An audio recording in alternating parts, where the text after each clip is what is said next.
গল্পটা ভালো লাগলে একটা সাবস্ক্রাইব করে দেবেন আর পাশে থাকা বেল আইকনটা প্রেস করে দেবেন যাতে আমার গল্প খুব তাড়াতাড়ি পৌঁছে যায় আপনাদের কাছে।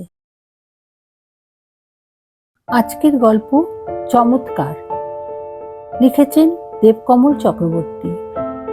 গল্পটা ভালো লাগলে প্লিজ একটা সাবস্ক্রাইব করে দেবেন। শুরু করছি আজকের গল্প। আঙ্কেল আঙ্কেল, ছোট্ট একরত্তি মেয়েটা বারবার চেষ্টা করছিল কাউন্টারের লোকটার দৃষ্টি আকর্ষণে। মেয়েটা এতটাই ছোট যে ওর পুচকে মাথাটা হারিয়ে যাচ্ছিল পায়ের ভিড়ে। ভিড়ে ঠাসা ওষুধের দোকান। আজ আবার নামি এক এমডি বসেছেন। কাউন্টারের দুজন লোকের নিঃশ্বাস ফেলার অবকাশ নেই। একের পর এক হাতে ধরা প্রেসক্রিপশন এগিয়ে আসছে। মিলিয়ে ওষুধ দেওয়া, তারপর আবার ছোট্ট খামে ভরে খাওয়ার সঠিক সময় উল্লেখ করে দেওয়া, সে এক দারুণ ঝক্কি। এত কোলাহলের মধ্যে বাচ্চা মেয়েটার গলা ঠিক সঠিক মাত্রায় পৌঁছতে পারছিল না।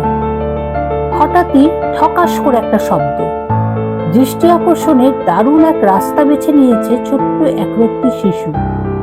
দুহাতে চেপে ধরা মাটির ভারটা হঠাৎই নামিয়ে দিয়েছে কাউন্টারের উপর, এবং ইচ্ছে করে একটু জোরেই।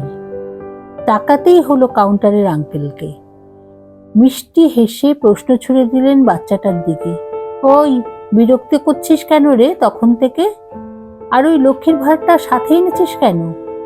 তখন থেকে খালি আঙ্কেল আঙ্কেল বলে চেঁচাচ্ছে। তোর নাম কি রে? কোন বাড়ির মেয়ে তুই? মোটেই ঘাবড়ালো না মেয়েটা। এক ঝাঁক প্রশ্নের সামনে অবিচল থেকে মুখ ভরিয়ে তুলল নিষ্পাপ হাসিতে। আমার নাম দিয়া আঙ্কেল। এই ভাড়ে অনেক অনেক টাকা আছে, আমি একটু একটু করে জমিয়েছি। এটা নিয়ে তুমি আমাকে কিছু চমৎকার দাও। আমার বাড়ি ওই সামনেই। আমি মাম্মাকে কিছু না বলেই এক ছুটে চলে এসেছি। ওই ব্যস্ততার মধ্যেও হেসে ফেললো কাউন্টারের আঙ্কেল। তুই পাগল নাকি রে সোনা?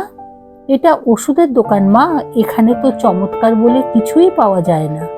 তুই বাড়ি যা বাবু, আমাদের কাজ করতে দে। কিন্তু দিয়ার কচি মুখ আরো দৃঢ় হলো। আমি চমৎকার না নিয়ে যাব না আঙ্কেল। তুমি এই ভারে যা পয়সা আছে সব নাও, কিন্তু আমাকে একটু চমৎকার দাও। আমি চমৎকার না নিয়ে যাব না আঙ্কেল। বারবার মাথা ঝাঁকিয়ে নিজের জেদ প্রকাশ করতে লাগলো দিয়া। ছোট্ট বাচ্চার কাতর আরতি শোনার মতো ধৈর্য আঙ্কেলের ছিল না। সত্যিই তাদের তখন দম ফেলার ফুরসত নেই, কিন্তু দিয়াও নাছোড়বান্দা। বারবার চেষ্টা করতে লাগলো দৃষ্টি আকর্ষণের। ছোটখাটো একটা ভিড় জমে গেল সেখানে। সবাই খোঁজ নিচ্ছে বাচ্চাটার কাছে, কিন্তু তার একটাই দাবি, চমৎকার না নিয়ে সে ফিরবে না। এগিয়ে এলো এক মাঝবয়সী পুরুষ। মানুষটার হাবভাবই সবার দৃষ্টি কেড়ে নেয়। সৌম্যকান্তি চেহারা, মাথায় কাঁচা পাকা চুল পরিপাটি করে আঁচড়ানো, মোটা কাঁচের চশমার আড়ালে জলজলে চোখের চাউনি। মানুষটা এগিয়ে এসে হাঁটু মুড়ে বসলেন দিয়ার কাছে, আলতো করে টেনে নিলেন কোলের কাছে। কি হয়েছে বলো তো সোনা? তোমার সত্যিই কি চমৎকারের খুব প্রয়োজন? এতক্ষণে দিয়া বলার মতো একটা মানুষ পেল। হ্যাঁ গো আঙ্কেল, চমৎকার না হলে তো আমার দাভাই আর ভালো হবে না গো। সেই 5-6 দিন ধরে আমার দাভাই হাসপাতালে ভর্তি। এরপর প্রায় 15 মিনিট ধরে দিয়া ধীরে ধীরে বলে যায় তার দাভাইয়ের কথা। জানো আঙ্কেল, আমার দাভাই খুব ভালো ক্রিকেট খেলতো। সেদিন একটা শক্ত বল হঠাৎই আমার দাভাইয়ের কানের ঠিক নিচে এসে লাগে। সেই থেকেই দাভাই আর কথাও বলছে না, খাবারও খাচ্ছে না। হাসপাতালের বেডে শুধুই শুয়ে আছে। মাম্মা আর বাপি সারাদিন শুধু কাঁদছে। আমার কিছুই ভালো লাগছে না আঙ্কেল। এই তো গতকাল রাতে আমার ঘুম আসছিল না। আমি চুপি চুপি মাম্মার রুমে ঢুকেছিলাম। দেখলাম মাম্মা হাউ হাউ করে কেঁদেই চলেছে, আর বাপি বলছে যে আর নাকি কিছুই করার নেই। এরপর যদি কোনো চমৎকার হয় তবেই নাকি দাভাই ঘরে ফিরতে পারবে। বাপিও খুব কাঁদছিল আঙ্কেল। সেই থেকেই আমি চমৎকারের খোঁজ করছি। ভদ্রলোক মন দিয়ে পুরোটা শুনলেন দিয়ার কথা। যা বুঝবার বুঝে নিলেন কিছুটা। তারপর সস্নেহে নিজের হাতটা রাখলেন দিয়ার মাথায়। তোমার কাছে কি চমৎকার পাওয়ার জন্য অনেক টাকা আছে? চমৎকার পেতে গেলে তো অনেক টাকার দরকার। ছোট্ট দিয়ার মুখ এবার উজ্জ্বল হলো। আছেই তো আঙ্কেল, এই দেখো না। বলেই নিজের হাতের মাটির ভাঁড়টা আছড়ে ফেললো মেঝের ওপর। তারপর উবু হয়ে বসে মাটির ভাঙা টুকরোগুলোর মাঝ থেকে গুনে গুনে কয়েনগুলোকে জড়ো করতে লাগলো। ভদ্রলোক গুনে দেখলেন ঠিক 21টা 1 টাকার কয়েন। স্মিত হাসি ফুটে উঠল মানুষটার মুখে। আরে কি অদ্ভুত! তোমার কাছে তো একদম সঠিক টাকাই আছে। চমৎকার তো এই টাকাতেই হয়ে যেতে পারে।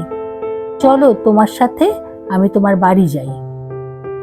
ভদ্রলোকের হাত ধরে নাচতে নাচতে দিয়া যখন ঘরে ফিরল, তখন তাদের বাড়িতে হুলস্থুল কাণ্ড। দিয়াকে দেখেই ফেটে পড়তে গিয়ে সাথের ভদ্রলোককে দেখে সামলে নিলেন দিয়ার মা। আর কত চিন্তায় ফেলবি তোরা, কোথায় গেছিলি তুই? দিয়ার তখন কিছুই শোনার নেই। হাঁক ডাক জুড়ে দিল কচি গলায়। বাপি শুনে যাও, এই আঙ্কেলটা আমাদের জন্য চমৎকার এনে দেবেন বলেছেন। ভদ্রলোক এবার মুখ খুললেন। শুনুন, একটু বিশ্বাস রাখুন আমার কথার উপর। আমি কলকাতার এক নিউরো সার্জন। এখানে এক আত্মীয়ের বাড়ি এসেছিলাম, তো আজ সন্ধ্যায় ওষুধের দোকানে একটা কাফ সিরাপ কিনতে এসে আপনাদের মেয়ের সাথে দেখা। ওর কথা শুনে যেটুকু বুঝেছি যে মাথায় ডিউস বলের আঘাত পেয়ে আপনাদের ছেলে কোমাতে চলে গেছে। হয়তো রক্ত জমে গেছে মাথার ভেতর। ইমিডিয়েট অপারেশন দরকার। আপনারা ওর এই কদিনের প্রেসক্রিপশনগুলো আমাকে একটু দেখাবেন প্লিজ। ধীর গলায় মুখ খুললেন দিয়ার বাবা। হ্যাঁ স্যার, অপারেশন অবশ্যই দরকার এবং খুব জলদির মধ্যেই। কিন্তু জমি বাড়ি বিক্রি করেও এত টাকা আমি জোগাড় করতে পারছি না। আমার এই সামান্য আয়ের মধ্যে আমি কোথায় পাবো অত টাকা? টাকার কথা পরে ভাববেন, আগে ছেলের কথা ভাবুন। প্রেসক্রিপশনগুলো খুঁটিয়ে দেখতে দেখতে মুখ তুললেন ভদ্রলোক। আমি যেটুকু বুঝেছি তাতে আমাদের হাতে আর বেশি সময় নেই। আপনাদের ছেলে যে নার্সিংহোমে ভর্তি আছে, সেখানে এখন আমাকে একবার নিয়ে যাওয়া যাবে? আমি এক্ষুনি একবার দেখতে চাই পেশেন্টকে। কিন্তু স্যার, এখন কি আর ঢুকতে দেবে ওরা? আমরা দুজনে এই একটু আগেই ফিরলাম, আবার কাল সকাল থাকতেই যাব। দিয়ার মায়ের কথার উত্তরে ভদ্রলোক বললেন, আমি বললে অবশ্যই ঢুকতে দেবে। এখন চলুন তো তাড়াতাড়ি। ঢুকতে দিয়েছিল খুব জলদির মধ্যেই। নার্সিংহোমের অ্যাটেন্ডিং ডক্টর এগিয়ে এসেছিল হাত কচলাতে কচলাতে। স্যার, আপনি এখানে? এ তো আমাদের পরম সৌভাগ্য। তবে স্যার, রোগীর অবস্থা দিনের পর দিন খারাপের দিকে যাচ্ছে। বলেই ওই ডাক্তার ফিরলেন দিয়ার বাবার দিকে। করেছেন কি আপনারা? কাকে সাথে এনেছেন জানেন? ইনি কলকাতার বিখ্যাত neuro surgeon doctor Rajesh Bhattacharya. ইনি মৃত রোগীকেও ঘরে ফিরিয়ে দেওয়ার ক্ষমতা ধরেন। তবে এনার চার্জ আপনারা বহন করতে পারবেন কি? ডাক্তারবাবু তো প্রায় হুমড়ি খেয়ে বসেছেন পেশেন্টের পাশে। জহুরির চোখ দিয়ে বিচার করছেন প্রতিটা স্পন্দন। হঠাৎই বেরিয়ে এলেন ঝড়ের গতিতে। আপনাদের এখানে ওটির অবস্থা কেমন? সব রকমের সুবিধা পাওয়া যাবে? হাতে সময় কিন্তু খুবই কম। স্থানীয় ডাক্তারের কাঁচুমাচু মুখ। বোঝেনি তো স্যার, মফস্বল জায়গা, আমাদের সীমিত সাধ্য। তাও একটা পেশেন্টকে এভাবে ধীরে ধীরে মৃত্যুর দিকে ঠেলে দিচ্ছেন। জলদি আইসিইউ অ্যাম্বুলেন্সের ব্যবস্থা করুন। নাকি সেটাও নেই এখানে? ইমিডিয়েট কলকাতায় শিফট করতে হবে। পরের দিন বেলা 12টা নাগাদ ডাক্তারবাবু যখন ওটি থেকে বেরোলেন, তখন তার মুখে যুদ্ধ জয়ের হাসি। শুনুন, অবস্থা এখন স্থিতিশীল, আর বাকিটা ওপরওয়ালার হাতে। তাকেই ডাকুন। আর হ্যাঁ, আমার ফিটা তো এখনো নেওয়া হয়নি। ওর চিকিৎসা বাবদ যা খরচ হবে সেটা নিয়ে আপনাদের ভাবতে হবে না, কিন্তু ফিটা তো অবশ্যই নিতে হবে, কারণ ডাক্তারকে ফি না দিলে পেশেন্ট তো সুস্থ হয় না শুনেছি। বলেই ডাক্তারবাবু যেতে গিয়েও আবার দাঁড়িয়ে গেলেন। এই দেখুন, বলতে একদম ভুলেই গেছি, আপনাদের মেয়ে তো আমাকে ফিস দিয়েই দিয়েছে। ওই পুচকে মেয়েটা জানিই না কি অমূল্য সম্পদ দিয়ে গেছে আমার হাতে। ডাক্তার ভট্টাচার্য পকেট হাতে বের করলেন ঠিক 21টা 1 টাকার কয়েন। এটাই এখন পর্যন্ত আমার ডাক্তারি জীবনের শ্রেষ্ঠ ফি। ওকে বলবেন ও চমৎকার, আমি এনে দেওয়ার চেষ্টা করেছি, বাকিটা ভগবান নিশ্চয়ই দেখবেন। আর কথা বাড়ালেন না ডাক্তার ভট্টাচার্য। ক্লান্ত শরীরটা আস্তে আস্তে মিলিয়ে গেল লিফটের দিকে।